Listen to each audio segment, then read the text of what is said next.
forgotten to do. Enjoy ourselves. Just for the sheer fun, hell, pleasure and joy of it. Okay? And maybe if somebody was good, maybe because he was tall, maybe he would jump with just one leg. Then maybe on the weak leg. And just think of how the children used to collaborate. Because the little children, seeing their biggest brothers and sisters jumping, wanted to do the same, but little kids don't have long legs. So what did the other children do? They lay on their backs between the posts with their legs in the air, so the children could jump from a post onto the feet, maybe onto more feet, and onto the next post. This was a really, really wonderful, wonderful game, a wonderful pastime. It was part of the social heritage of the city of Barcelona, which is now just a global tourist trap to get money off people who don't know why they have come here. Okay? And obviously you don't read Catalan, but there is a sign up there which says forbidden to play games in this square. Okay?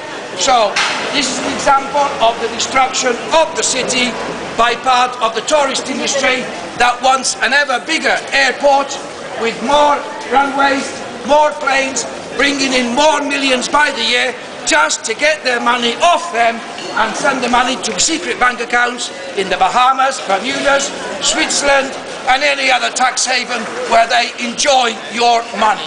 Okay? So, let us proceed. Remember, please ask intelligent questions. Okay?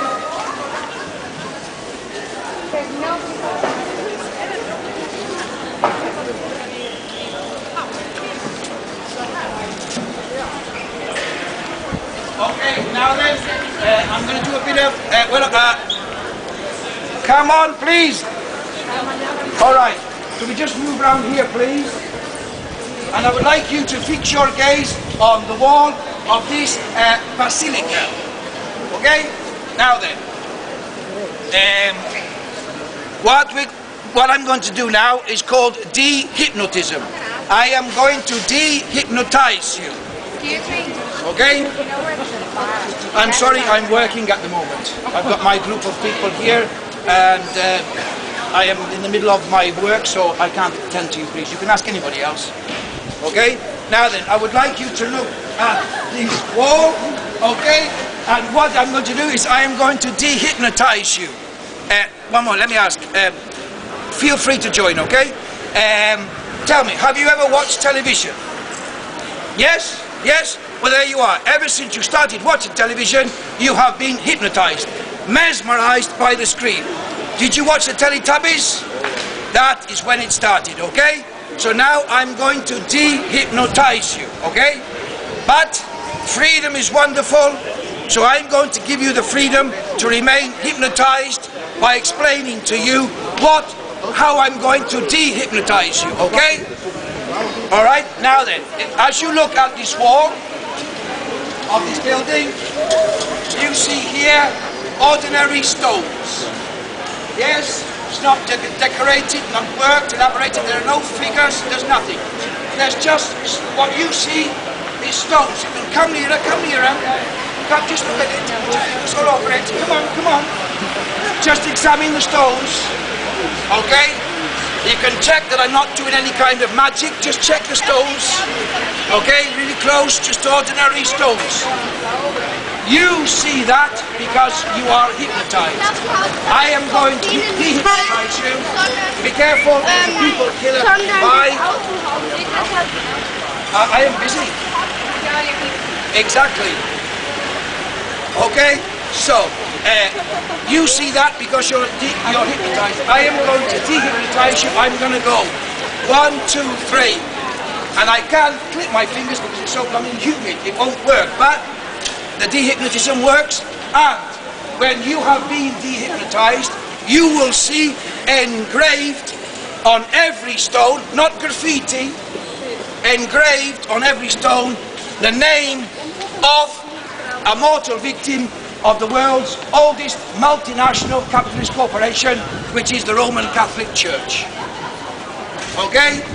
This is what you will see all over this building, and from here on over all churches, cathedrals, basilicas, and including castles and palaces, okay?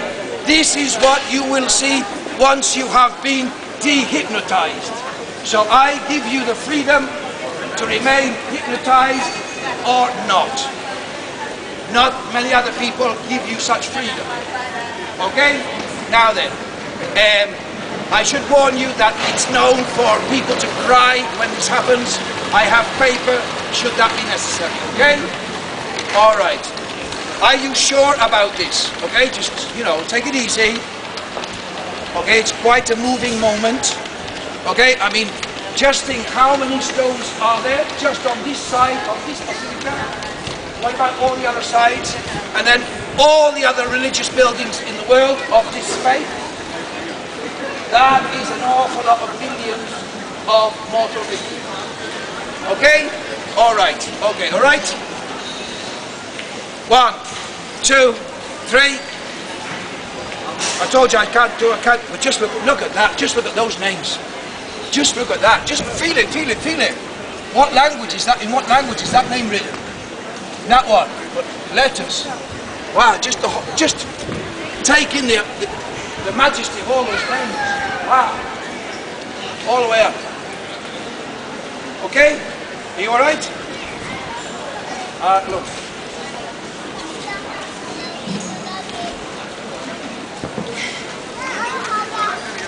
I get through lots of packets of these every day. Yeah. There, dry your eyes, dry your eyes. Okay. All right.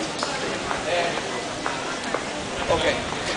Okay, take it easy, we just go around a bit this way. Come on, come on, come on, come on. Okay. Yeah, I know, it's very moving, it's very moving. Okay. I think we need to now have a rest and look at this very incredible statue. Okay, don't trample over the tourist. Okay.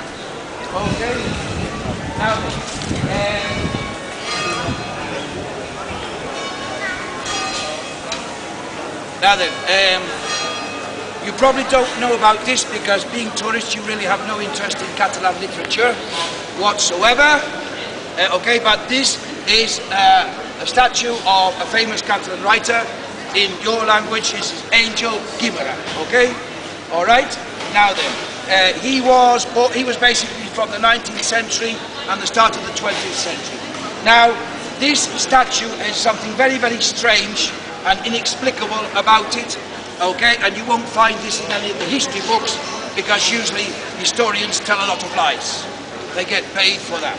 Now then, this writer was a very human writer. He wasn't like Shakespeare, always writing about kings and princes and nobles and the top people, okay, because they were the people who paid to see his theatre. Okay, he wrote about ordinary people, people from the country, okay, and what happened was that he was very popular with ordinary people who, at last, thanks to the printing press, etc., were able to read novels that they could identify with. They were absolutely fed up of all these bloody characters from plays, okay? But of course, like every other human being, he died. But when he died, spontaneously the people started to collect money because they wanted a monument in memory of this very human writer, okay? And if you could come forward and just touch the sculpture, just touch it. Touch it, you can see it's not solid metal. You see, he wrote for humble people. They couldn't afford a statue made of solid bronze or whatever metal. They had one made of, it's hollow, they couldn't afford any more, okay? But it's very, very complicated to explain this. So they had a statue put here, but this is not the statue, although it is the statue. I need to explain, okay? So he died. Ordinary, humble people who liked his novels made a subscription and they got this sculpture made, but it's not this sculpture, but it is this sculpture. And thereafter, people, local people would love to come and walk in this area and talk with Angel. They would talk to him about their lives, their family. They've got a new baby in the family, somebody's died, somebody's lost their jobs, somebody's gone to war. So people He was just one more member of the family of everybody.